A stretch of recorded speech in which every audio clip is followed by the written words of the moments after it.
que realmente hablar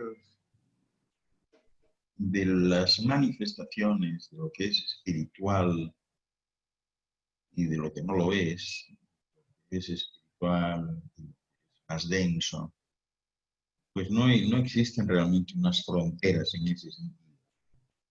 Y os comentaba que todo lo manifestado en realidad es exactamente igual, y lo único que lo diferencia, pues es básicamente eh, la frecuencia vibratoria y oscilatoria en la que se mueve, y también las longitudes de onda que se utilizan. Eso es lo que diferencia la realidad. O sea, en definitiva, todo es lo mismo, ¿no?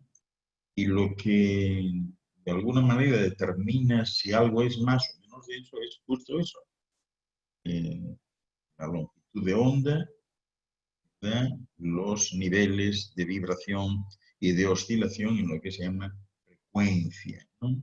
Vibratoria y oscilatoria. ¿Sigue escuchando? ¿Vamos bien? Sí. Bueno, con lo cual había comenzado a deciros antes que hablar de lo que verdaderamente significa lo espiritual frente a lo más material, pues no tiene mucho sentido porque no hay un punto divisorio. O sea, en las manifestaciones de la realidad no hay un punto en el que se diga hasta aquí es lo espiritual y de aquí en adelante es lo material. No existe ese punto. No existe. Como no existe ese punto, pues lo único que podemos hacer es básicamente concluir que, perdón, concluir que espiritual y material es eso. Nosotros, por tanto, lo único que podemos plantear es que cualquier manifestación de la realidad es también espiritual, y cualquier cuestión netamente espiritual es también, en cierto modo. Y esto nos lleva a ese punto de decir, bueno, ¿qué es lo espiritual? Que lo espiritual es lo material sublimado. ¿Y qué es lo material? Lo material es lo espiritual condensado. Esto nos introduce, nos lleva a la física, el concepto de átomo. El cuerpo, os decía antes, que contiene átomos de hidrógeno, oxígeno y carbono, totalmente.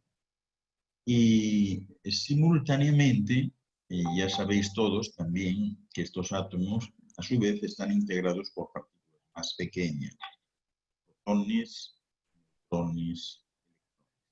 Los protones y neutrones todavía incluyen a partículas más pequeñas aún, que son los quarks. ¿Se sigue oyendo bien? ¿Sigo adelante? Bien. Adelante. Sí. Los quarks son tan pequeños, ¿no?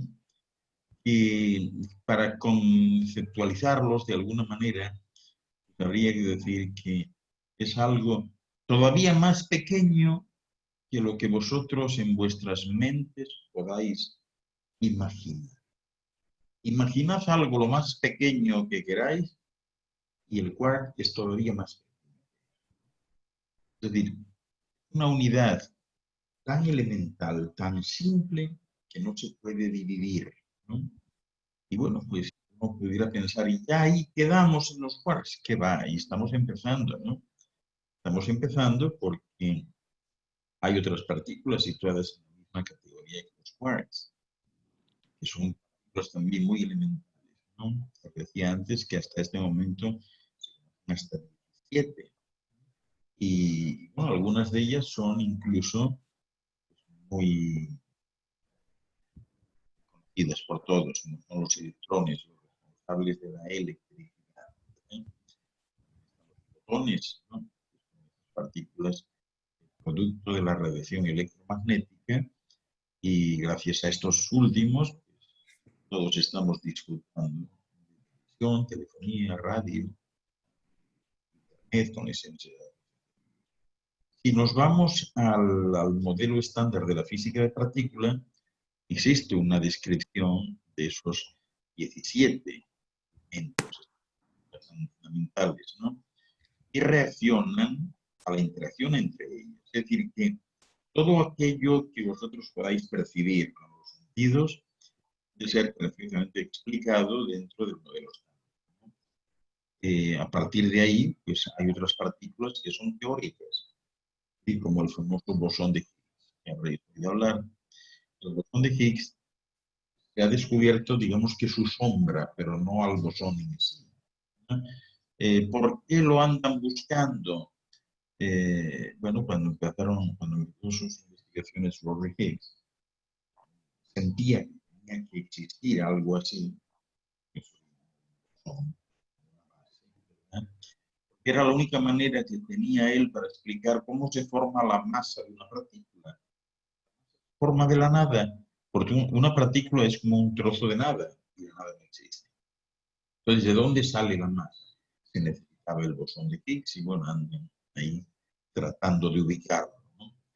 Bueno, dentro de este modelo estándar hay una partícula que seguro que habéis oído hablar mucho, ¿no? Son los neutrinos.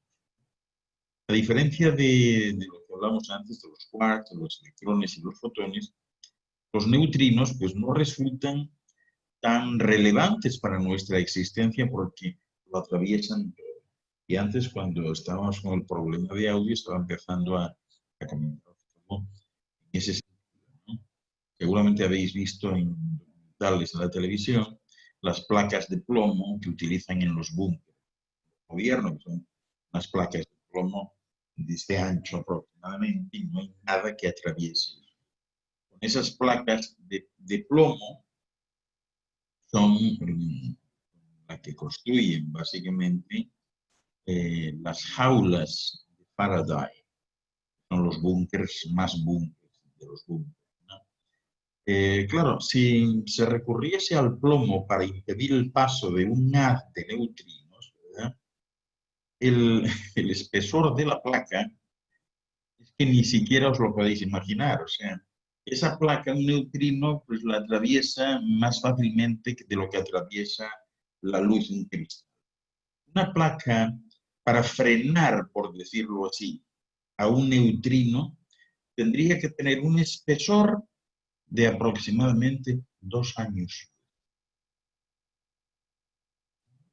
para poder frenar un neutrino. Es decir, que los neutrinos andan por todas partes sin problema.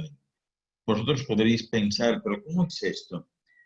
Entre átomo y átomo, aunque formen parte de la misma molécula, hay espacios tan exageradamente grandes, es prácticamente imposible. Es imposible. Por esa razón es importante esto que estoy comentando.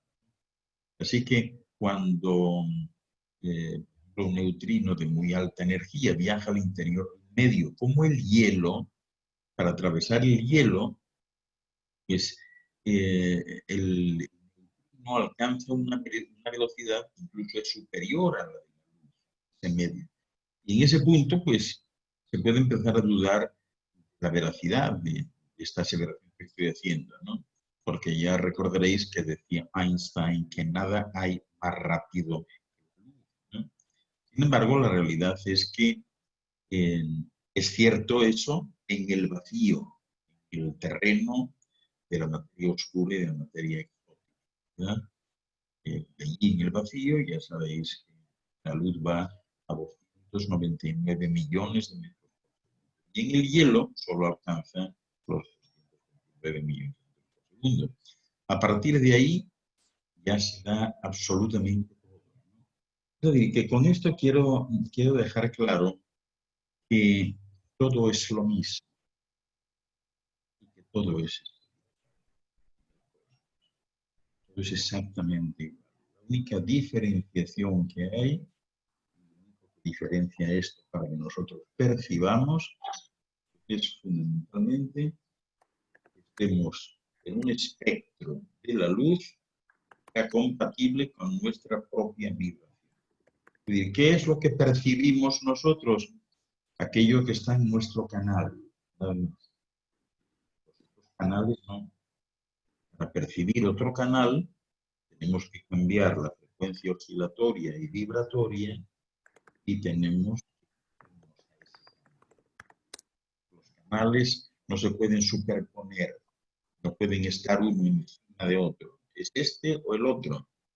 Cuando estamos con un sintonizador de radio, o estamos en la 97.2 o estamos en la 97.3. Lo que no es posible es estar en las dos. Sin embargo, en la eternidad es posible la superposición de estos segmentos cuando uno se encuentra cerca del límite. Es decir, nosotros ahora mismo estamos en una realidad, en un segmento cuya vibración pues va desde los 4 y pico hercios hasta los 13.3 hercios de vibración de frecuencia basal.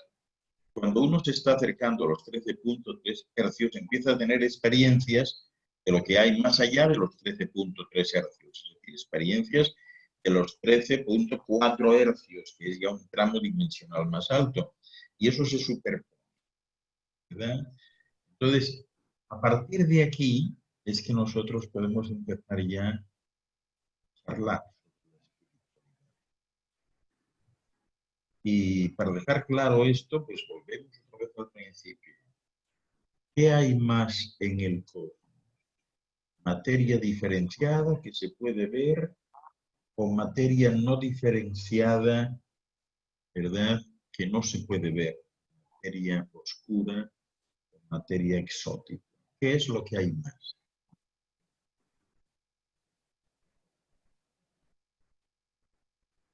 Os oigo. Bueno, podéis decirme con la manita así, materia oscura o exótica, y con la manita así podéis decir que hay más materia visible. ¿Qué es lo que hay más? Supuestamente.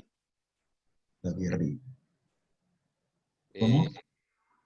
lo que yo he leído es que lo que hay más es materia oscura. Exacto. Entonces, como lo que hay más es materia oscura, más liviana, de frecuencias más altas, etcétera, pues ya podemos llegar a una conclusión nosotros. En el cosmos todo es más espiritual que material.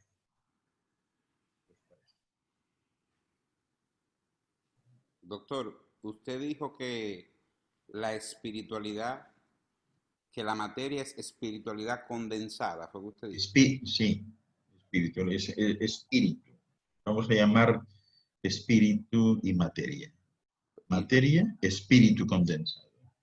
y la espiritualidad, ¿qué es entonces? Y el espíritu, materia sublimada. Sublimada, ok. Pero ¿cuál es el común denominador de las dos cosas?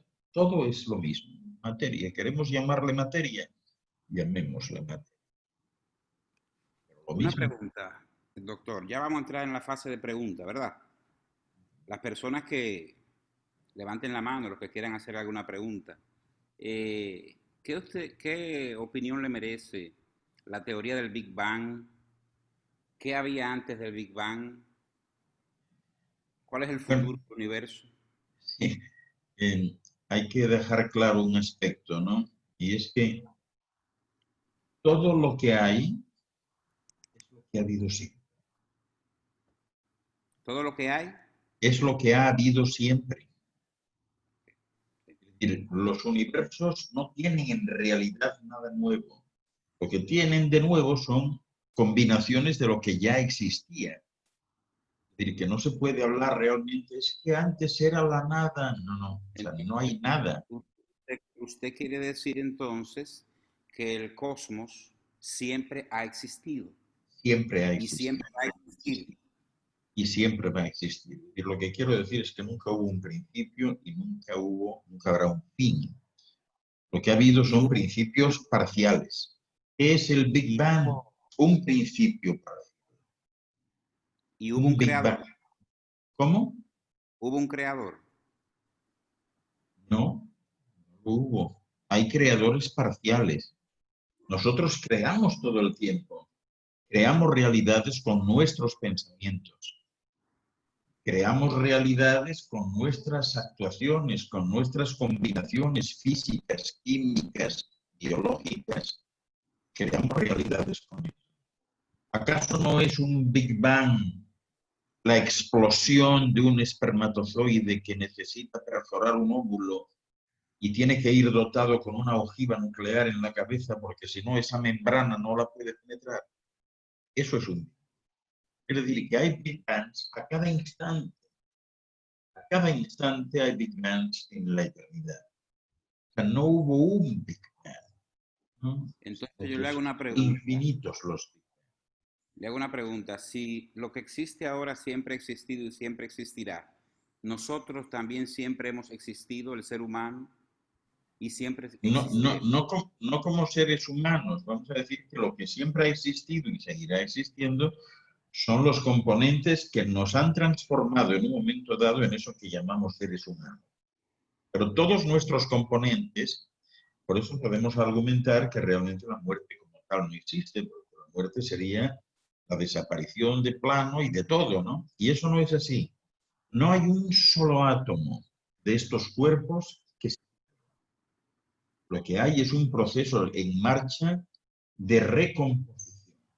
Es decir, cuando estos átomos se pierden en nuestro cuerpo, pasan a formar parte de otras formaciones, ¿verdad? Pero perder no se pierde nada, nunca se pierde. Dicho de otro modo, en los universos no hay a dónde ir. No podemos decir, es que yo abro la puerta de este universo y no, no hay tal puerta. No hay a dónde ir. Como no hay nada, la nada no existe, pues todo está lleno de lo mismo, pero en diferentes manifestaciones. Está lleno de lo mismo, pero de diferentes formas. Nosotros vamos cambiando constantemente. Una simple mirada que hagamos ahora al monitor cambia la realidad. Una simple mirada que yo le haga a una hormiga que veo circulando por ahí en dirección inversa a la que debería, cambia el destino de su movimiento. Pero nosotros estamos creando constantemente, con ideas, con pensamientos y con acciones. Y así es el universo. El universo está formado por otros universos y va constantemente alterándose. Se va alterando, nunca es lo mismo. Entonces nosotros, como lo que somos ahora, no volveremos a serlo. Pero eso es parte de la grandeza de los universos. Pero lo que nosotros somos ahora, en un futuro, pues pasará a otras formas de vida, a otras manifestaciones. Todo es así. Y hablando de la vida y de la espiritualidad, también quiero dejar claro algo. Todo en los universos tiene vida. Todo. ¿De qué es la vida en sí? La vida es vibración. Pues todo lo que vibra está vivo. Y resulta que es que todo vibra. No me podéis buscar nada en el universo, en los universos, en ningún lugar. Mira, encontré aquí a uno que no vibra. Eso no es cierto. Todo vibra. Y como todo vibra, la vida es el fenómeno más común. Esta vibración, aquí con tantas palabras que hay en el vocabulario, aquí se le llama vida. ¿Eh? Pero es lo mismo, exactamente igual. Exactamente. Ahora, ¿qué tipo de vida? ¿Cómo va esto y demás? Bueno, pues hay algo llamado experiencia. No puede ser lo mismo el devenir de una persona que ha tenido montones de experiencias o montones de vidas que uno que está empezando y que le dejan solo ahí al frente del infinito. No puede ser igual. Esa es un poco la base de discordancia que hay en mundos como este.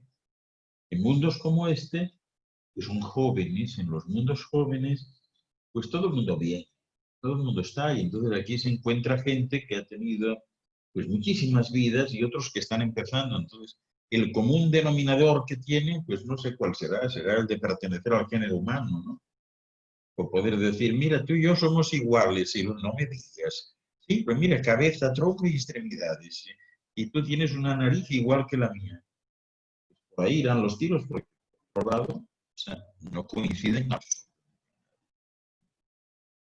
Es decir, que todo es espiritual, mayor o menor. ¿Hacia dónde vamos? Hacia esa sublimación. Porque a medida que perdemos densidad, es que nos integramos en el todo. Cuando estamos más densos, pues nos integramos con lo denso. Y lo denso ya sabemos qué es, ¿no? Como decían unos gallegos cuando yo era pequeño, ¿no? Muy brutos, cuando no entendían algo, lo resolvían diciéndole al otro, tío, echo a pedra. Dice que te tiro una piedra, ¿no? Él estaba igual que la piedra, de eso, ¿no? Lo único que tenía era músculos y la piedra no tenía, ¿no? Más exactamente. Una pregunta de una persona. En Guillén Rojas puede hacer la pregunta.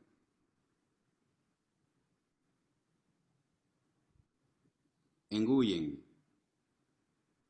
Le abrió el micrófono, parece que no está. Vamos a abrir el micrófono a Rafael López, que levantó la mano. Muy bien. Saludos, buenas tardes. Doctor, Hola, ¿cómo está? hola Rafael, un abrazote. Igualmente. Yo soy el que lo llevó a usted del metro y nos reunimos aquí en Santiago. Sí, perfectamente. Ok. Yo quedé con una duda. En ese poco trayecto que corrimos, se me hicieron tantas preguntas en la cabeza de lo poco que hablamos, que fue mucha información. Y una de ellas fue cuando usted me comentó de que el universo no lo hizo una sola persona, sino 4. Y yo quisiera preguntarle si es posible, quiénes fueron esas 4 personas o 4 seres que usted me mencionó. Y también otra pregunta que yo quisiera saber, en su conocimiento, ¿qué tan alto puede vibrar un ser humano? O si se ha sabido de alguien que haya vibrado tan alto. ¿Cuál sería su vibración? Bueno, yo creo que respecto a la primera pregunta, yo creo que por la euforia tuya al preguntar, te quedaste con... Esto es lo que pasa, es muy habitual, te quedaste con un número de más, ¿no? Porque yo no hablé de que el universo fuese creado por 4 personas, porque el universo nunca fue creado. Pero sí te hablé de que esta esfera, este mundo, fue creado no por 4, sino por 3. Fueron 3 los padres creadores que intervinieron en este mundo. Tienen nombres raros, yo no sé si te servirá de algo que te los diga o no, porque los nombres, los famosos nombres que se usan tanto en la espiritualidad, en realidad son nombres que corresponden a los lenguajes de la tierra, que usan los fonemas de la tierra.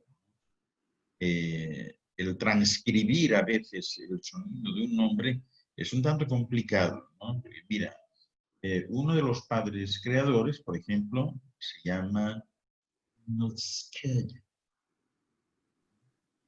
Yo os digo esto y seguramente más de uno dirá encantado, ¿no? Porque no nos sirve de mucho, ¿no? Prefiero que os quedéis con la idea de que fueron 3 aquí los padres creadores. Uno se encargó de la biología, el otro se encargó de la geología y el tercero se encargó de la cuestión administrativa, ¿no? Que fue un poco el punto, ¿no? Fundamental. Respecto al nivel más alto al que puede llegar un ser humano, pues fíjate, hoy por hoy nos encontramos con... Es más, yo todavía en esto que os voy a decir, todavía estoy en plena etapa y me echan a mí en cara aquí en Dominicana que todavía no lo hice. Pero yo llevo desde hace 2 años, algunas de las personas conectadas ya han pasado por esto y podrán certificar lo que digo, ¿no? Estoy en una especie de qué sé yo, cómo llamarlo, de apostolado, de misión, de ir informando por todo el mundo. Y hasta este momento ya he visitado muchos países de todo el mundo. Queda alguno. Dominicana no lo hice porque tengo previsto hacerlo al final del todo, aunque me están presionando para que lo haga cuanto antes. que es lo que yo he llamado el salto cuántico dimensional. ¿Qué es el salto cuántico dimensional? Exactamente lo que preguntas tú, Rafael. El salto cuántico es la persona que llegó a un nivel de elevación, de vibración tan alto, que llega un momento en que deja de pertenecer a este espectro dimensional. Ya lo sobrepasa, ya no cabe aquí. Para entender esto bien, cómo funciona esto, voy a utilizar unas bolas que tengo. Fijaros, estas son dos bolas, ¿verdad?, que se atraen mutuamente por una fuerza que vamos a llamar fuerza de cohesión. Estas bolas vamos a imaginar que son moléculas. ¿Las veis? Son moléculas. Cuando las dos moléculas están juntas, como veis aquí, estamos hablando de un sólido. Esto es un sólido, pero hay una fuerza que las conecta. Si se separan las dos moléculas un poquito, esto deja de ser sólido. Entonces ahora hablamos de un líquido. Y si se separan más, hablamos de un gas. Pero todo es lo mismo. Ahora, ¿qué sucede si estas dos moléculas se separan, pero mantienen la misma fuerza de cohesión, pero están separadas? Bueno, si están separadas las dos moléculas, lo que sucede fundamentalmente es que dejan de ser visibles para los demás. Es decir, el aumento de los espacios intermoleculares produce inmediatamente una invisibilidad. Ya no se está en este plano, pero se está en otro. Eso quiere decir que las personas más avanzadas en vibración, que se aproximan a ese umbral de los 13.3 hercios, hay un momento en que se salen, van a parar a otra dimensión, al siguiente tramo dimensional, y esto lo hacen sin morirse. Es decir, no se mueren, simplemente sus espacios se amplían. Claro, vosotros podréis preguntar, ¿y qué es lo que amplía los espacios intermoleculares? Fundamentalmente lo que los amplía es esa energía que llamáis aquí amor. El amor amplía los espacios intermoleculares y entonces eso permite que uno desaparezca en este plano para aparecer en otro plano superpuesto, ¿no?, más alto, y ya tenga otra experiencia vital. Esta situación en los últimos años ya se está empezando a producir con personas. Claro, hay mucha inquietud de qué pasó, se murió la persona, lo raptaron los extraterrestres, se escondió porque no quería que le llamasen más los de los bancos o los del Ministerio de Hacienda, y entonces, ¿qué pasa con eso, no?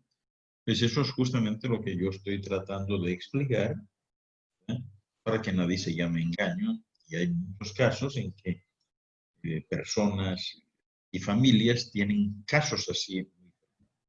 O sea que el mayor nivel en este tramo dimensional, Rafael, al que puede llegar un ser humano, es a sobrepasar ese límite de frecuencia basal de los 13.3. Entonces simplemente desaparece. Claro, estas personas lo saben de antes, saben, son conscientes, porque de repente empiezan a ver una realidad superpuesta a esta. Como yo estoy ahora en mi oficina aquí, y es como si de repente yo empezase a ver, pues aquí, unos árboles y unas palmeras y unos pájaros volando, ¿no? Yo digo, no, pero esto no puede ser, porque yo estoy aquí en medio de una ciudad. Entonces esa situación cada vez la voy viendo con más frecuencia, hasta que llega un momento en que dejo de ver esto anterior para empezar ya a vivir una experiencia vital con el mismo cuerpo en el tramo dimensional. Como esto está generando perplejidad, pues eso es lo que de alguna manera yo trato de hacer con esas claves para el salto cuántico dimensional. Nguyen, adelante. Sí, ¿me escuchan? Sí, Buenas tardes a todos, un placer. igualmente. Doctor, una pregunta, vamos a ver cómo la formulo porque yo no entiendo mucho el tema. Y es de esto mismo, del asunto de la vibración de la Tierra. Se está hablando mucho de que la Tierra está aumentando su vibración y que eso naturalmente nos va a afectar mucho a todos. Si incluso se habla que la Tierra hace unos 2 días comenzó a vibrar mucho más fuerte, que se percibieron incluso hasta de 38 y 40 Hz, y que eso nos hace pasar de una tercera dimensión que es la que estamos actualmente, incluso pasando la cuarta y hasta la quinta, y que eso nos va a afectar a nuestra forma de pensamiento, entre otras cosas. ¿Qué usted puede decirnos acerca de eso, por favor? Gracias. Realmente, si hay algo que caracteriza a esta humanidad que llaman occidental, es justamente la hipérbole. La hipérbole es la capacidad de exageración, ¿no? La conducta aquí es hiperbólica a todos los niveles, ¿no?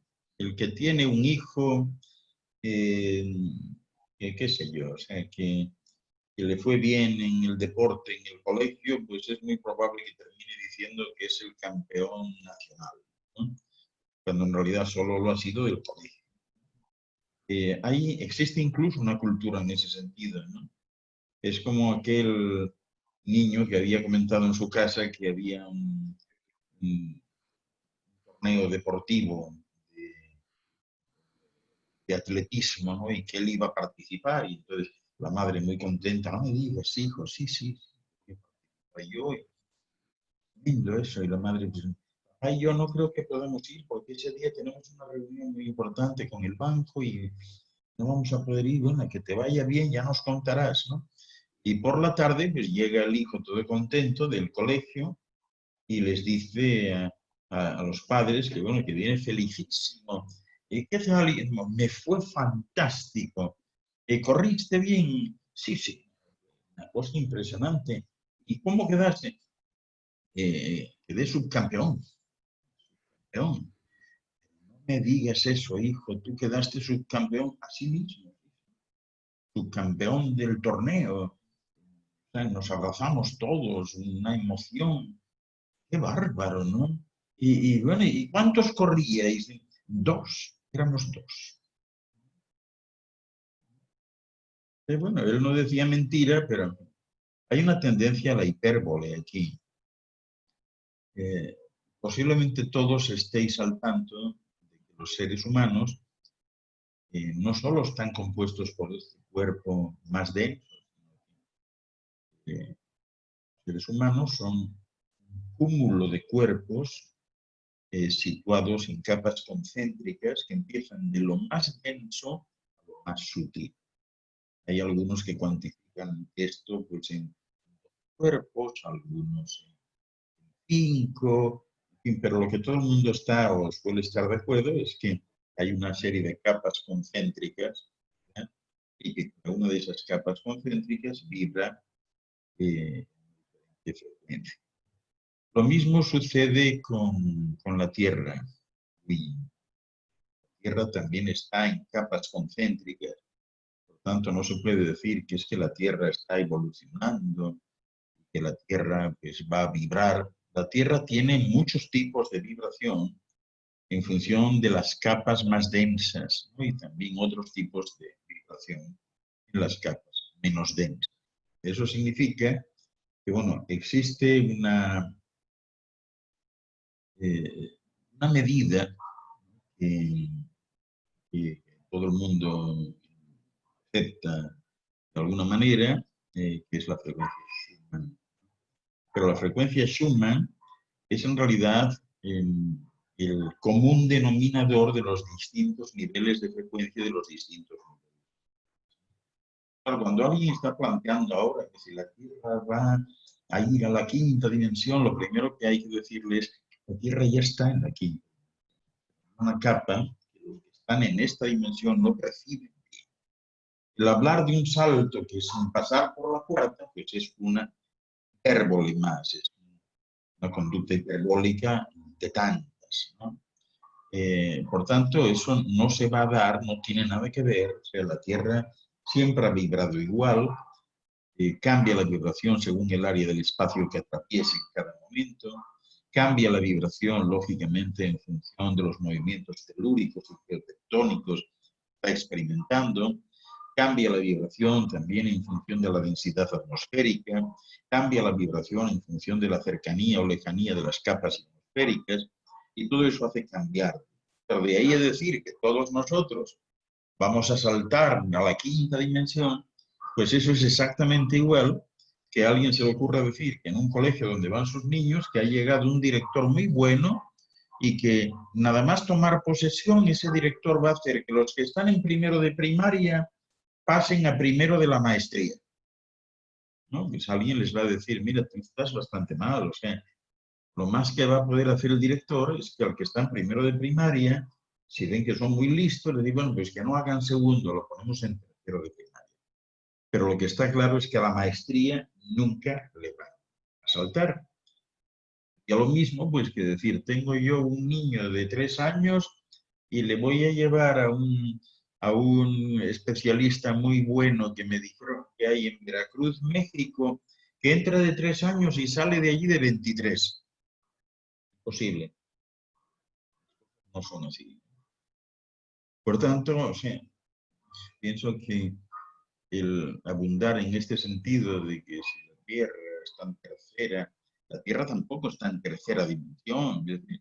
Esto es un título que le han dado, que se le ocurrió a alguien, porque, bueno, la tercera dimensión, ¿qué es?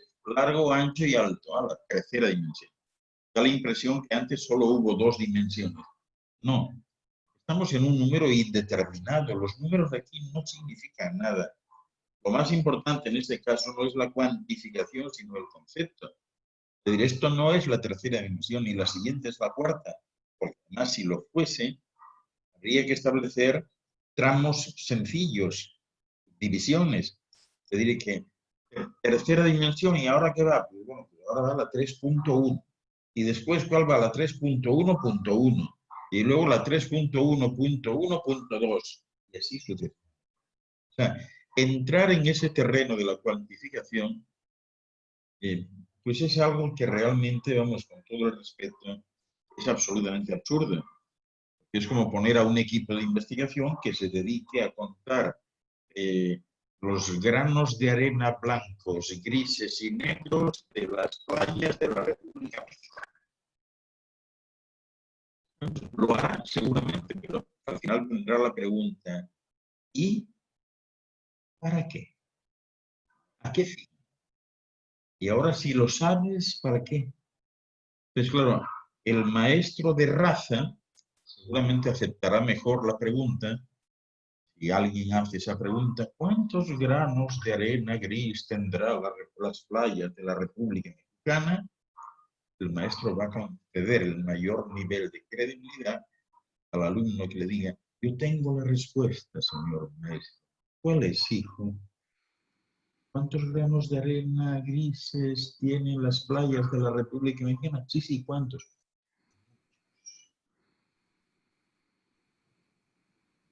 Esa es la respuesta correcta.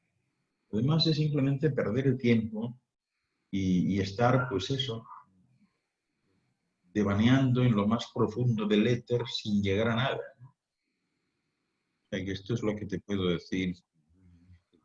No sé si te sirve para lo que tú planteas, pero esto es lo que puedo decir. Doctor, ¿cuál es la importancia para el cerebro humano de la práctica de la meditación? Es que la meditación, si atendemos al origen etimológico de la palabra, meditación significaría meditar sobre algo que alguien nos está contando. Esa sería la primera acepción, ¿no? Meditar sobre. Yo mismo tengo alguna de esas meditaciones en las redes, o sea, que digo ciertas cosas y lo que pretendo es que alguien de vuelta a algo. Pero la meditación en sí no suele ser bien entendida, ¿no? La meditación es fundamental para el desarrollo del cerebro. Y es fundamental porque la meditación consiste en realidad en vaciarse por dentro.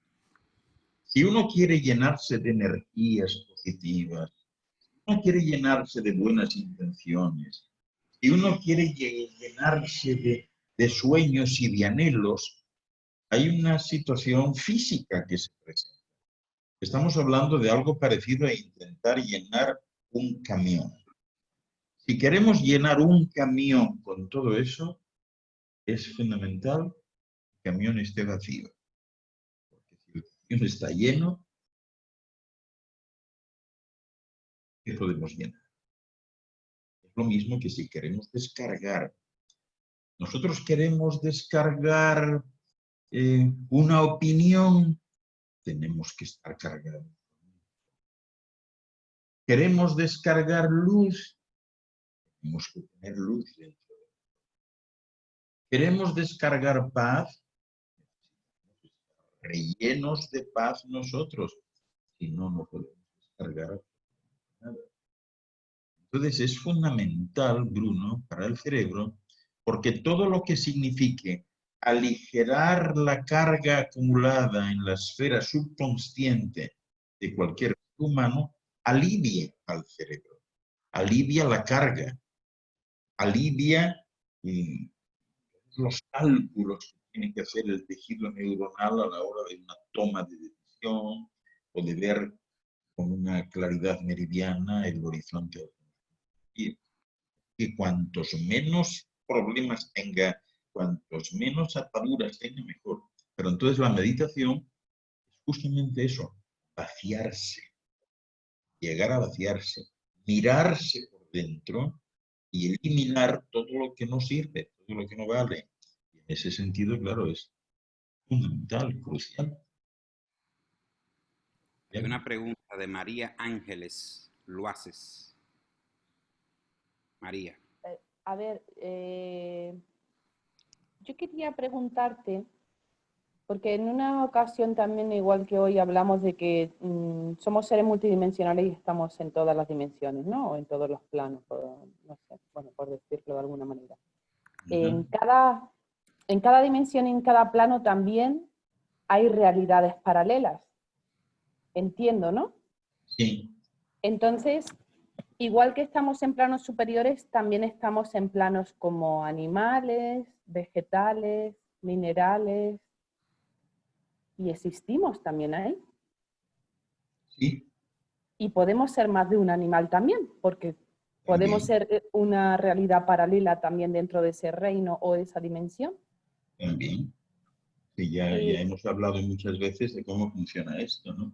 Sí, bueno, yo eso quería concretarlo contigo así. Y conectarse con todas tus formas en todos tus planos sería conectar con todo. Conectarse teóricamente puedes. Lo que pasa es que en la práctica estás absolutamente limitada a la efusión que estás viviendo.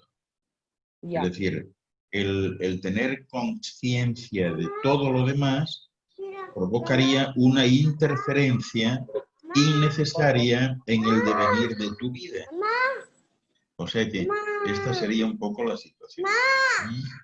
Uno tiene que vivir lo que está viviendo y olvidarse un poco del resto, concentrarse en lo que está viviendo. De otra manera sería un desastre, ¿no? Realmente. Si nosotros estuviésemos conectados al resto de las líneas espaciotemporales y dimensionales en las que estamos anclados, pues este ahora, este presente no tendría ningún sentido. Bien. Doctor, excúseme que me salga un poquito del tema, pero como usted es médico, me gustaría que nos hablara un poco de la pandemia actual. ¿Usted cree que este coronavirus es un producto fabricado, creado, manipulado, o es producto de la naturaleza, de los cambios que se producen en la naturaleza, de la salud y la enfermedad? En realidad, existen laboratorios bioquímicos por todo el orbe que están especializados en eso, en la creación de virus, ¿no? Son muy notorios. Hay virus excepcionales que se venden. Todo esto además está registrado, tiene patentes, ¿no? O sea que la fabricación de estos microorganismos están por todas partes. Hay empresas, por ejemplo, que generan virus del buen olor, ¿no? Para no tener que andar sistemáticamente comprando ambientadores, por ejemplo, para una boutique o para una tienda, cuando son grandes cadenas, se compran colecciones de virus. Y estos virus generan un olor peculiar, ¿verdad? Y entonces la tienda es reconocida por ese olor peculiar. Es decir, que quienes hacen estas cosas los están haciendo siempre. Que los hayan hecho con maldad o no, eso es otra cuestión distinta. Tú mencionas, ¿son naturales o son de la naturaleza? No debéis de contemplar ese concepto así, tal cual, sino yo creo que tal vez podríais empezar a considerar, y lo digo como reflexión, tal vez podríais empezar a considerar la posibilidad de que la madre naturaleza, Dios, de repente le dice al oído de un investigador, mira, tienes que hacer ahora un virus. Y a otro le dice, mira, te van a traer un virus. Y empieza a pensar en el marketing, la comercialización. ¿Por qué habría de hacer esto la naturaleza? Porque es que esta vida no tiene mucho sentido en muchos aspectos. Estamos agotando los recursos naturales. Y, por ejemplo, todavía la gente sigue pensando en ciudades. Es insólito vivir en ciudades. Vivir en una ciudad infectada de todo, empezando por las energías. Yo estoy aquí, igual que vosotros, atravesado como un alfiletero por ondas hertzianas del Wi-Fi, ondas hertzianas del teléfono, electricidad, cables que pasan por todas partes, ¿verdad? Cables de alta tensión, los satélites, la radio, la televisión, todo eso es terrible para mí. Y entonces, ¿qué haces? Bueno, pues mira, si te vas a un sitio ahí perdido en el campo, ahí no hay nada de esto. Y las ciudades son inhóspitas, son la causa de la mayoría de enfermedades. Estamos viviendo en verdaderas colmenas, ¿no? Pared con alguien más que no sabemos quién es ni lo que pasa, pero sí tenemos algo claro. Si el vecino de al lado lo está pasando mal, está atravesando por un estado depresivo de ansiedad, algo nos contagia, aunque no le hablemos, aunque no lo veamos. Todo eso es contagioso. Entonces, a veces, cada 100 y pico años, según las estadísticas del último milenio, se ha presentado una pandemia de algún tipo, con el fin de hacer entrar en razón a la gente. Hacer entrar en razón, mira, eso del gregarismo que han dicho los sociólogos, eso no es así. Está mejor a solas.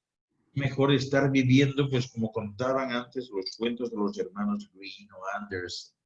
Es preferible estar en el campo y el vecino más cercano a 1 kilómetro y todos bien avenidos y comparten las cosas, etc. ¿Cómo se está viviendo en las ciudades? ¿Qué es un apartamento? ¿En qué se diferencia de un nicho mortuorio? ¿Cuántos lugares hay? Seguramente vosotros mismos miráis por la ventana y en vez de ver un triste árbol, lo que veis es la pared del vecino del edificio de enfrente. Todo eso es absolutamente inaceptable. Por eso hay tantas enfermedades y tantos problemas. Resulta que encima tenemos que trabajar en lugares que no nos gustan y cuando dices, ¿para qué trabajas? No, para poder comer. No estaba previsto que tuvieras que trabajar para comer. Así que en realidad, en el fondo, estas pandemias, pienso que el virus pues es la excusa. Tengo demasiados amigos médicos repartidos por todo el mundo, compañeros que cuando hablamos de esto y les pregunto, digo, ¿a cuántos de los que se están muriendo por otras causas los apuntan al tema del virus? A casi todos. Si se sacasen las estadísticas de los hospitales ahora, especialmente los públicos, serían desconcertantes porque resulta que ahora todo es del virus. Oye, y los que murieron de un infarto, no, ya, esos no han muerto. No me digas, qué cosa más curiosa, ¿no? Y los que murieron de una enfisema pulmonar tampoco, no hay aquí. Casi todos del virus. Hay otros intereses detrás. Subvenciones, consideraciones, ascensos, etc. Es decir, este virus no es distinto del SARS, por ejemplo, o de otros virus parecidos, y efectivamente pues afecta y a cualquier otra cosa a personas con un sistema inmunológico. Pero si no, la cosa sería diferente. Entonces, ¿de dónde viene? ¿Qué pasa? ¿Qué sucede? La madre naturaleza, Dios está detrás, está actuando para poner orden un poco, para frenar ese crecimiento desordenado que en medicina se llama cáncer. Es decir, hay un cáncer de las ciudades, hay un cáncer sociológico de las agrupaciones de personas, hay otras formas de cáncer que no son exactamente las del cuerpo. Es decir, hay cáncer psicológico también. Y esto es lo que se trata de evitar. La madre naturaleza actúa de ese modo y actúa ofreciendo pautas e inspirando a algunos a que hagan de una manera o de otra. O sea, que ese científico malo, el científico loco que lo inventó, en el fondo es un títere. ¿De quién? De la madre naturaleza. Que en un momento dado le inspira y le dice, ahora tienes que inventar tú, tienes que crear un virus malísimo que haga esto. Y el hombre lo hace creyendo que es de fruto de su imaginación, de su conocimiento, y no es así. Así que el verdadero virus, Bruno, para mí, estas son opiniones personales, el verdadero virus no es el COVID.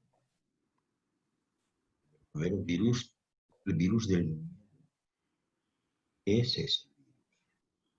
Porque aquel que no tiene miedo o aquella que no tiene miedo no se muere. No se muere del COVID.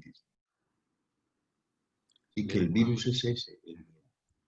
Le estoy abriendo el micrófono a Isabel de la Cruz para que haga la pregunta. Hola, buenas noches a todos. ¿Me escucháis? Sí, correcto. Buenas noches desde GW.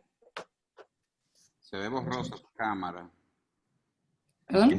Tienes la cámara borrosa. La cámara. Mejor así, mejor así. Es que me ha acercado y se ha despistado, no sabe dónde Está en estoy. España. No hay mucha luz. Muy bien. Quería volver sobre el tema de esta noche, que es espiritualidad del cosmos. ¿Sí? Sí. La espiritualidad quiere decir que estamos hablando de lo que es el espíritu, todo lo que tiene que ver con el espíritu. A mí me gustaría conocer un poquito más tu noción de lo que es el espíritu, porque si decimos que hay una espiritualidad del cosmos, ¿de qué estamos hablando? ¿De que el cosmos tiene su propio espíritu? Si dices que todo vibra y que todo está vivo y que todo es espiritualidad o espiritual, quiere decir que hay espíritu en todo, en absolutamente todo. Entonces quiere decir que hay un espíritu de un vaso, un espíritu de unas gafas, el espíritu de una estrella, el espíritu de un ser humano. ¿Cuál es tu noción de espíritu cuando se habla de espiritualidad? Porque esa noción de espiritualidad es muy limitada desde mi punto de vista. Hablamos de espiritismo, por ejemplo, porque las personas que están fallecidas, quiero explicar un poco por qué esta pregunta. Se habla de espiritualidad a nivel de religiones, es decir, las religiones son las únicas que pueden hablar del espíritu, de quién es el espíritu, quién tiene espíritu, quién no tiene espíritu. Y si hablamos, por ejemplo, de espiritualidad, aquí donde yo vivo, en Francia, muy poca gente asocia ciertos temas a la espiritualidad, como el tema ovni o el tema de la vida en el universo. No se asocia a la espiritualidad. Parece muy extraño. No, una persona que se interesa por los ovnis le empiezas a hablar de espiritualidad y dice, no tiene nada que ver. Bueno, cuando empezamos la charla, he querido dejar muy claro que la espiritualidad es justamente prevalece en mi vida. Estoy hablando justamente de eso, ¿no? De lo que es espiritual y lo que es la liviandad y lo que es la honestidad. Y he querido dejar claro Doctor, también, ¿sí? excúseme, no se escuchó la respuesta. Repítala, que hay problema de audio de nuevo. Sí, yo creo que debo tener por aquí. Parece que usted tiene un problema con el audio en la Fíjate, computadora. fíjate que yo uso esto a diario, todos los días uso esto y yo no tengo problemas, ¿no? Aparte de todo, o sea, es raro que yo pueda tener aquí un problema, ¿no? Porque, en primer lugar, el Internet que hay aquí es el más potente que hay, o sea, de mayor nivel, ¿no? Y el equipo también, o sea, el equipo es el de mayor nivel, lo mismo que la cámara y el audio, no sé, debe ser por está saliendo reuma o algo, ¿no? Eh, bueno, ¿me escucháis ahora? Sí, tal vez hable un poquito más fuerte, por favor.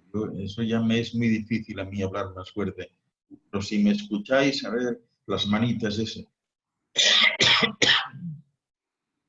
Bueno, vamos bien. Em, mira que tenemos aquí una cosa muy curiosa. Yo estoy viendo a Socorro en bilocación. Socorro la veo doble. Está en bilocación. Es la primera vez que yo veo algo así. Em, decía que al principio de este encuentro, de esta charla, yo había comentado que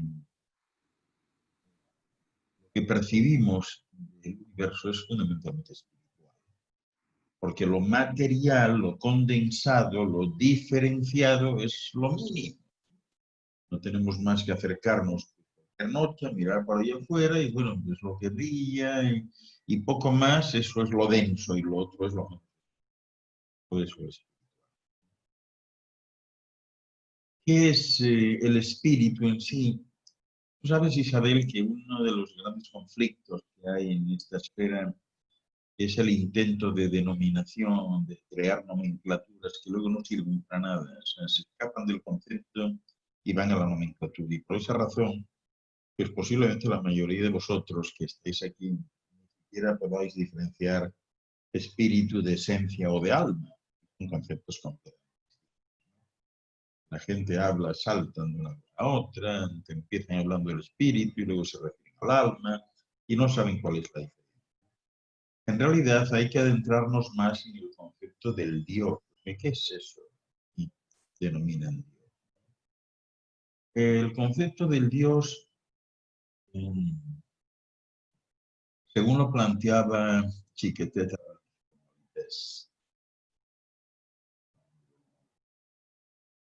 preguntaban, salió de Atlantis y llegó a Egipto, Tot. Tiempo en los griegos comenzaron a llamarlo Hermes Trismegisto, contestaba de esta manera a un alumno, a un estudiante, un seguidor que le increpaba. Y él decía que Dios en realidad no es una persona, no es nada, es un concepto. Y él circunscribía el concepto al ámbito de una figura geométrica. Dios es en realidad un círculo que tiene su centro en todas partes y su perímetro en ninguna. Cuando a mí personalmente me preguntan por mi concepto de Dios, suelo plantear que Dios es también un concepto, ¿no? Y que Dios es a la vez el continente y el contenido de todo lo creado y aún de lo creado, de todo lo visible y aún de lo no visible, de todo lo manifestado y aún de lo no manifestado.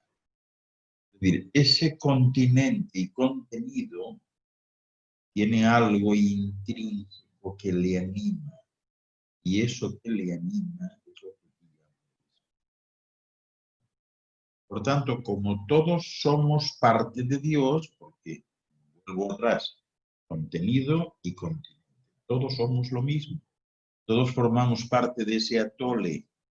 Y al formar parte de ese atole, es imposible decir que el grumo del atole no es del atole. Sí, el grumo del atole está formado por lo mismo del atole.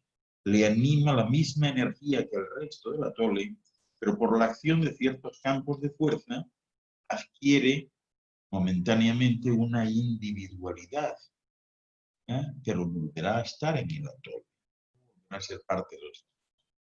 Ese es el concepto. Entonces, todo tiene un espíritu que lo anima, claro, obviamente, porque todo vibra, todo vibra. ¿Qué le hace vibrar? Ese espíritu. Y entonces aquello que vemos como inerte, es decir, yo veo esto de aquí, esto parece inerte, que no tiene vida. No, no, sea de plástico, no tiene nada que ver. Tú lo analizas a nivel espectrográfico o con un microscopio, lo que sea, llegas a la estructura atómica y eso es un hervidero de actividad. Y que inerte no hay nada. Por tanto, todo es lo mismo. Y nuestra esencia, la misma. Mi esencia es igual a la tuya, idéntica. ¿Qué me diferencia de ti? La experiencia. Si yo he estado viviendo más situaciones que tú, eso es lo único. No nos diferencia otra cosa. Solamente la experiencia acumulada a través de las distintas vidas. Van depositando en la esfera vital, que es el verdadero epicentro de cada uno, en forma de carácter. Es el carácter lo que nos diferencia, no la personalidad. La personalidad es circunstancial, es ambiental, es el carácter. O sea que en el fondo, por eso cuando los ancestros hablaban, es que todos sois hermanos, pues es cierto. Todos sois hijos del mismo Padre, pues sí, de alguna manera sí.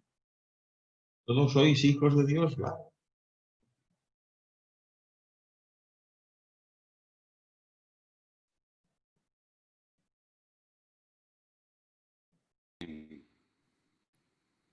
Muy bien, excelente. Doctor, tenemos 1 hora y 20 minutos. Estamos casi en la fase final porque, aunque quisiéramos quedarnos, nosotros reconocemos el tiempo de los demás y tampoco podemos saturar lo que se puede hacer en 1 mes o en 2 meses o cuando usted disponga un nuevo encuentro. Háblenos un poco ya para ir finalizando de ese personaje que luego de 2000 años se sigue hablando de él, Jesús de Nazaret. ¿Qué usted opina de Jesús? Bien.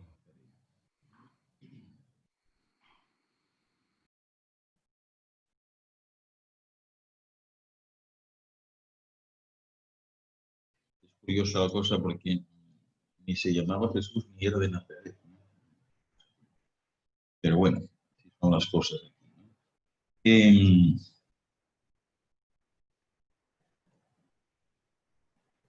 El auto-otorgamiento de Jesús, cuyo nombre de verdad es Immanuel Micael, fue algo muy importante para este. Algo muy importante porque él se encargó de demostrar de un plumazo lo que sucedía a todos los humanos antes de nacer y después. Y eso fue importante porque de no ser por eso andaría todo el mundo pues dedicado a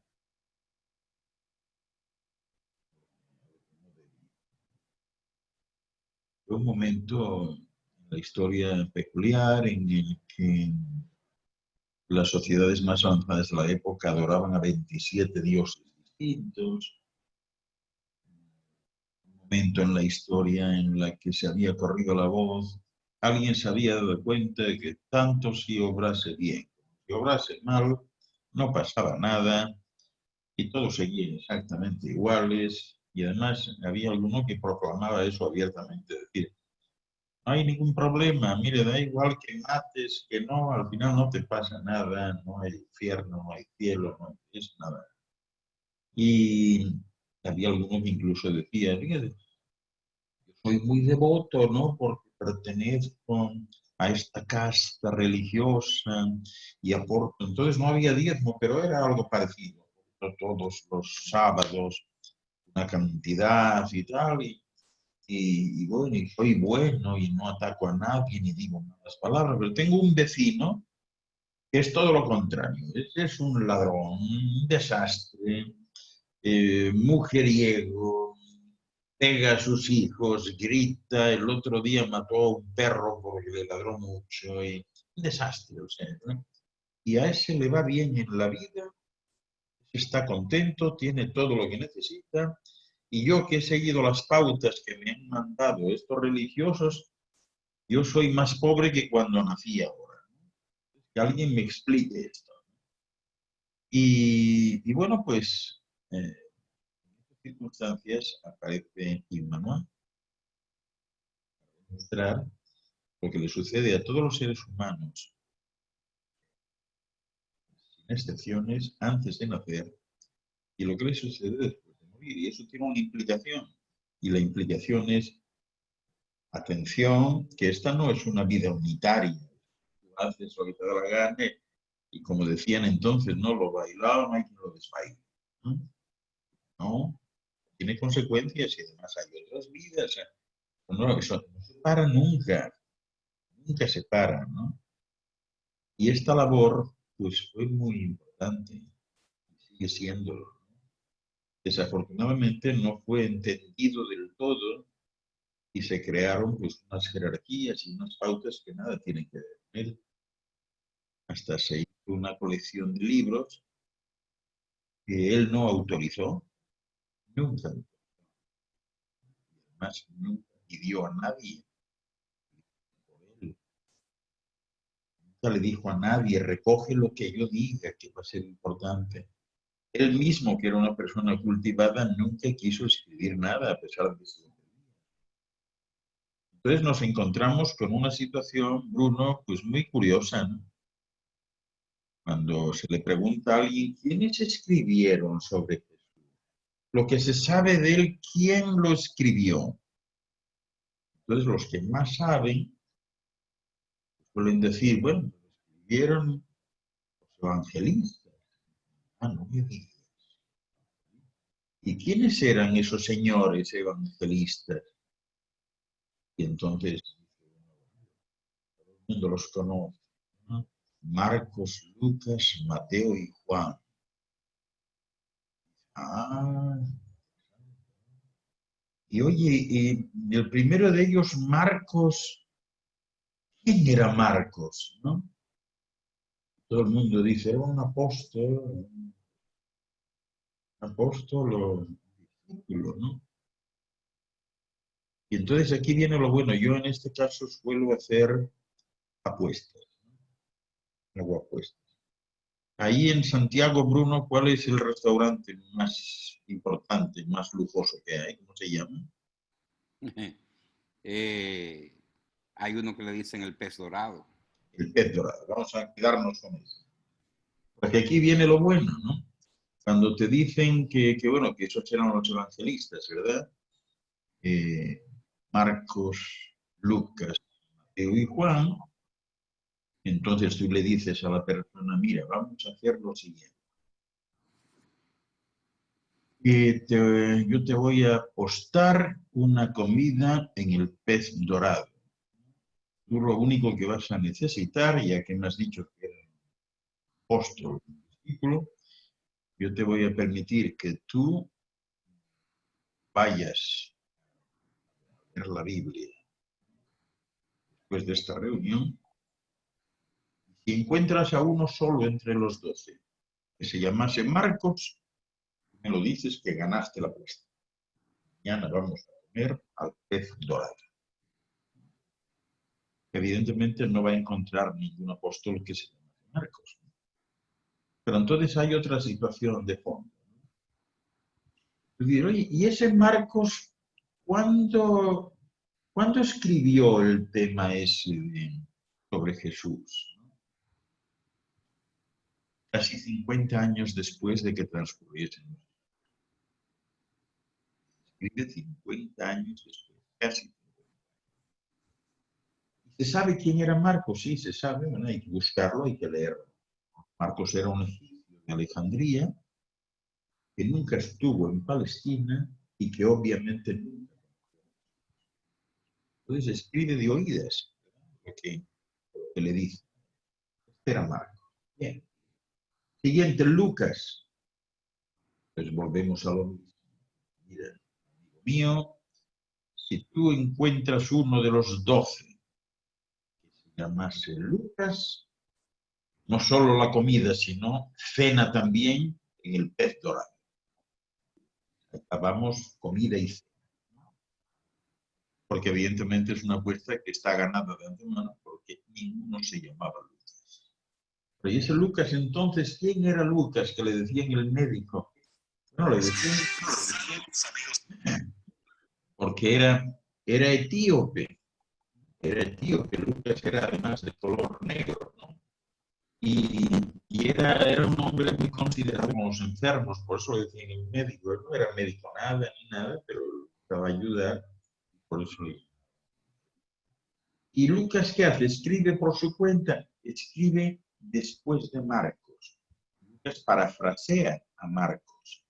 Y al parafrasear a Marcos, ¿verdad? Pues vamos a decir que es Marcos el que lleva un poco delantero. Obviamente Lucas nunca conoció a Jesús.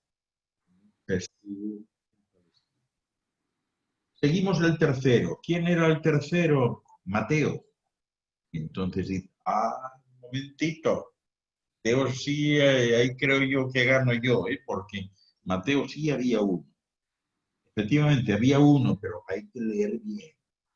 Porque el Mateo que firma los escritos bíblicos y que se basa, se fundamenta en Marcos y Lucas, Mateo es simplemente Mateo.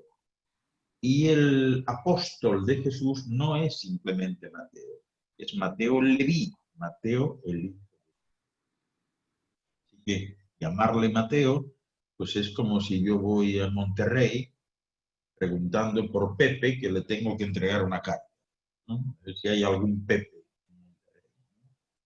Y bueno, seguramente me dará una palmada en la espalda y vas un poco equivocado, ¿no? Aquí no hay Pepe 1 ni 2, sino, en fin. Pues esto es igual. Mateo Leví sí era el apóstol. Mateo a secas fue el que escribió. Por lo tanto, podemos conjeturar de que el tal Mateo nunca estuvo en Palestina. ¿Y quién nos queda? Juan. De Hechos de los Apóstoles, Apocalipsis. Pero Juan, estamos un poco en la misma situación. Alguien puede decir, un momentito, que Juan ahí sí te ha agarrado. Porque hay un Juan, que es Juan, el discípulo amado. Sí, Juan, el discípulo amado. Pero el que firma la Biblia no es Juan, el discípulo amado. Primero porque Juan, el discípulo amado, tenía a la sazón cuando muere Jesús 29 años. Y este Juan que escribe la Biblia, la empezó a escribir casi 100 años después de que transcurrió. Entonces nos encontramos que además este Juan de la Biblia firma como Juan el Anciano y dice ser un griego que es el más ilustrado de todos los cuatro, escribe en griego, pero si tenemos en cuenta que Juan, el discípulo amado, no era solo Juan, sino era Juan de Zebedeo, Juan Zebedeo, hijo del el otro, el que firma la Biblia, es Juan. Si fuese la misma persona, estaríamos hablando de alguien que empieza a escribir lo que sucedió 120 y tantos años después de... ¿no? Por tanto, nos encontramos con una situación en la que estos cuatro, que además no se ponen de acuerdo en lo que escriben, o sea, tienen... Esto es algo muy bonito, leer los evangelios y ver en qué están de acuerdo y en qué están en desacuerdo. Están más en desacuerdo que lo que están. Es decir, cuando alguien mira, por ejemplo, a ver, qué sé yo, lo que ponía en la cruz, solo hay uno que dice que pone INRI, los tres dicen, no se ponen de acuerdo en casi nada. Es decir, esto es una buena forma. Hoy por hoy, sabemos que la situación es muy distinta. Hasta el año 303 no se planteó realmente el crear una doctrina con una base de sustentación adecuada. En el año 303, en tiempos de Diocleciano contrata a un tal Lactancio, que era el escribano estrella de la época, para encargarle unas escrituras. Él le dice a Lactancio, mira, tienes que hacer esto, porque es que si no lo hacemos así, Roma ya está cansada de adorar a un dios que no le corresponde, porque Roma hasta ese momento adoraba al dios Mitra. Mitra era hindú, no romano. Entonces, Diocleciano decía, hay que tener uno de los nuestros, hay que buscar algo. Entonces encarga a Lactancio esta obra. Y así comienzan a desarrollar las escrituras, generando cuatro personalidades que son cuatro, hasta que, ya sabéis, en el Concilio de Nicea, en el 325, ya muerto Diocleciano, en tiempos de Constantino, pues se funda el cristianismo y se genera la conexión iglesia-estado. Y todo. Tal Lactancio cede también parte de los derechos a Eusebio de Cesarea, que fue el que transcribió finalmente.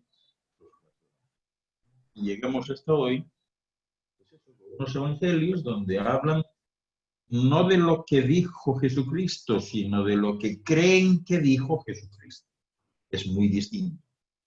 Cuando dicen Jesucristo decía, no, eso es lo que ellos dicen que decía. Porque no hay elementos, nadie grabó nada, nadie escribió nada, nadie pidió a nadie que actuase como que. Y claro, hay elementos en la Biblia que son de lo más curioso, ¿no? Por ejemplo, cuando Jesús va a hacer un ayuno en el desierto y que les dice, bueno, me disculpáis, que voy a ir a purificarme y a hacer un ayuno, voy a estar 40 días, necesito estar solo. Y oye, qué casualidad que cuando regresa, ahí está todo escrito lo que hizo en el desierto, a quién vio, con quién se encontró, a dónde lo llevaron, qué le dijeron. Pero vamos a ver, o sea, mandasteis a algún periodista allí, iba con una cámara de vídeo, tomando película de todo lo que sucedía. No os había dicho él que quería estar solo. Lo mismo al final, cuando está en el Monte Oliveto, ¿no? También quiero estar solo y tal, y pasa a las Escrituras y allí tienen todo lo que él hablaba, Padre Celestial y demás. Realmente, desde una cierta óptica, pues eso verdaderamente constituye una burla. El papel de Jesús de Nazaret lo han elevado mucho, pero no es absolutamente nada respecto a donde deberían haberlo. Es mucho más y mucho más importante lo que él hizo aquí que lo que dice. Bien. La última pregunta de Rafael López, para terminar por hoy. Sí, yo no creo en esa fantasía de Jesucristo, ni creo tampoco en lo que no han tratado de meter de que un Dios. Para mí Dios es uno mismo y Jesucristo para mí fue otra persona porque, como usted dice, todo supuestamente estaba escrito y si él iba a morir de una forma, debió saber. Pero la pregunta mía es, dos preguntas. Yo vi una serie que habla de la materia oscura. ¿Por qué entonces el ser humano todavía no ha llegado a esa etapa de de concebir la materia oscura?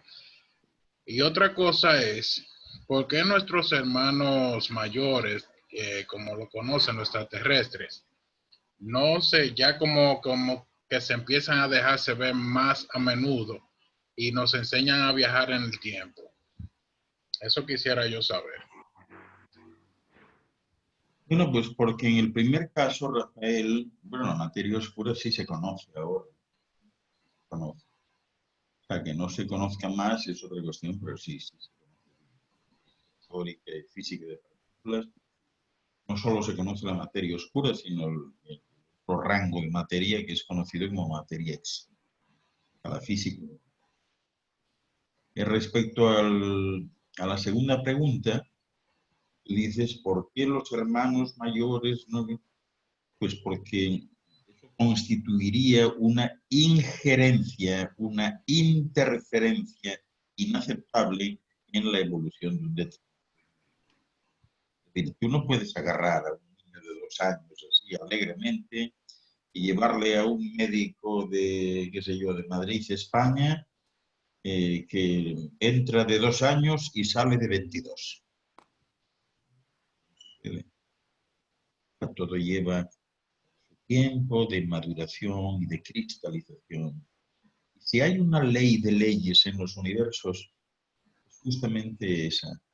Nadie está legitimado para interferir o intervenir en el destino o en el devenir de otro. Pues eso no vale. Es decir, no, que vengan y que nos saquen, ¿no? Es lo mismo en el fondo que le sucede, por ejemplo, a un buen padre o una buena madre. Una madre o un padre que cuando el niñito se va a caer se tiran en plancha para que no se dé un golpe contra el suelo, no son buenos padres. Tienen que permitir que el niño se caiga y que se dé una bofetada y que llore y que aprenda con eso. Esa es la experiencia. ¿Cómo vas a intervenir o a interferir para que no tenga una experiencia? Las experiencias son fundamentales.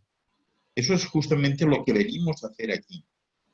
Aquí venimos a vivir experiencias. La experiencia es lo que acumulamos en nuestro patrimonio. Nadie se va de aquí con nada excepto con experiencia. Lo que te hace grande, lo que te hace diferente, lo que te hace subir escalones de esa gran escalera hacia la eternidad es la experiencia. Y eso es lo único que nos diferencia. Entonces, nunca, en ningún caso, esos hermanos mayores, como tú dices, nunca van a intervenir, nunca van a interferir. Eso es interrumpir el ciclo evolutivo, ya no solo biológico, sino comportamental. Los seres humanos no pueden intervenir.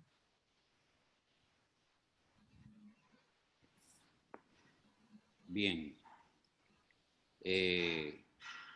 Pues ya todo el mundo que ha levantado la mano ha hecho sus preguntas. Si usted quiere hacer una exhortación final, doctor Ángel Luis, ha sido un gusto que usted compartiera con nosotros. Nada, un placer para mí también. Bueno, yo no tengo exhortación alguna que hacer, ¿no? Lo único que yo quiero decir es que, bueno, pues qué bien, estamos aquí unos cuantos amigos. Y no tengo problema mañana a las 10 de la mañana. Si queréis continuar 14 horas aquí, pues no hay ningún problema. Podemos hacer un plan de ejercicio espiritual. Nada, muchísimas gracias, Bruno, por invitarme. Un placer. Claro. Siempre a vuestra disposición. Le damos las gracias Y por su participación. Doctor, una última pregunta. El concepto de la espiritualidad, lo que usted dijo de la materia, la energía, ¿usted ha plasmado eso en algún libro suyo, de los que usted ha escrito? Sí. ¿Cuál libro resume toda esa Yo creo que esto lo menciono en uno de mis libros, que se llama Mensajeros de la Luz. Mensajeros de la Luz? Mensajeros de la Luz. Y también hablo sobre esto en el libro de la vida. El libro de la vida. El libro de la vida. Yo creía que se llamaba La espiritualidad de la vida. No, se llama El libro de la vida. De la vida, ok. ¿Cuántos libros usted tiene, doctor? 45. 35. 45. 35, ok. 45. 45, ok, muy bien. Bueno, el libro de la vida y Mensajeros de la Luz. En esos dos está eso. Sí. ¿Se pueden conseguir en Amazon? En Amazon, sí. En Amazon, sí. En Amazon. Bueno, perfecto. Mira, el Pues, libro de la vida. Mira, Mónica Treviño nos está enseñando el libro de la vida. A los dos nos está enseñando. Qué curioso que tengas tú los dos, ¿no? Ese es Mensajeros de la Luz y el libro de la vida. Para que salga el texto de ella. Esos dos. ¿Se llama? Ella se llama Berta Mónica Treviño y tiene esos dos libros. Vamos a abrirle el micrófono para que ella lo presente. A ver, Berta Mónica, tienes que presentarlo tú. Bueno, pues este es el libro de la vida. Está precioso. Es un gran volumen que muy recomendable porque tiene muchísimos temas ¿De qué año desarrollados de una manera muy comprensible, muy breve. Igual el de Mensajeros de la Luz. Están maravillosos los dos. Muy bien. Está para agarrar un capítulo por vez y está muy bien la lectura. El libro de la vida tiene también otra aplicación práctica que puede ser utilizado como arma arrojadiza en caso de ataque. Sí, totalmente. ¿En qué año usted los publicó, esos libros? No me acuerdo, no sé. Hace tiempo ya, no son de ahora. Sí, no son de ahora. El que va a salir ya de un momento a otro es uno que se llama Gotas de Luz. Pero el libro de la vida debe tener 10 años. Más o menos, este es de 2012. 2012. Okay. Y Mensajeros debe ser más antiguo. Mensajeros de la Luz debe ser del 2006 o por ahí, o 2005. Ok. Doctor, ¿la psiquiatría le apasiona? Pues sí. Algunos de mis libros son de psiquiatría. Sí. Usted tuvo un tiempo que ejerció su Sí, bueno, todavía de vez en cuando tengo abierto el colmado. ¿Usted cree en la farmacoterapia? No mucho. Con el tiempo no mucho ya. Porque últimamente la psiquiatría se va por lo biológico y la farmacoterapia y la psicofarmacología. Sí, no, yo... Todo es medicación. No, yo, vamos, de hecho uno de mis libros es sobre eso, sobre farmacología esencial, ¿no? Pero curiosamente yo he ido derivando más hacia otras cuestiones, ¿no? A la búsqueda preventiva de los orígenes de todas esas enfermedades en el mundo de los conceptos, en el mundo de las ideas. Sí, la psicoterapia. Sí, no sé cómo llamarle, la verdad. No sé si llamarle, no tiene un nombre todavía, no sé si llamarle terapia holística. Últimamente he escrito mucho sobre psicología conceptual, que también es muy importante a nivel de aplicación en este tipo de casos. Pero sí, definitivamente hay que hacer medicina preventiva, ir a los orígenes, buscar las causas, y realmente pues prácticamente todas las causas están en ese mundo de las ideas. Y hacer el seguimiento. Sí. Como hoy también se está trabajando arduamente sobre los mapas emocionales para ver un poco pues, la etiología de la enfermedad y la psicología y demás, pues cada vez parece más. Hay que remontarse al origen, buscar y así tener una idea. Bueno, pues muchas gracias a todas las personas que han estado aquí en la tertulia. Y esto es un primer encuentro de futuros encuentros cuando el doctor disponga de tiempo y espacio para poder seguir aprendiendo de él.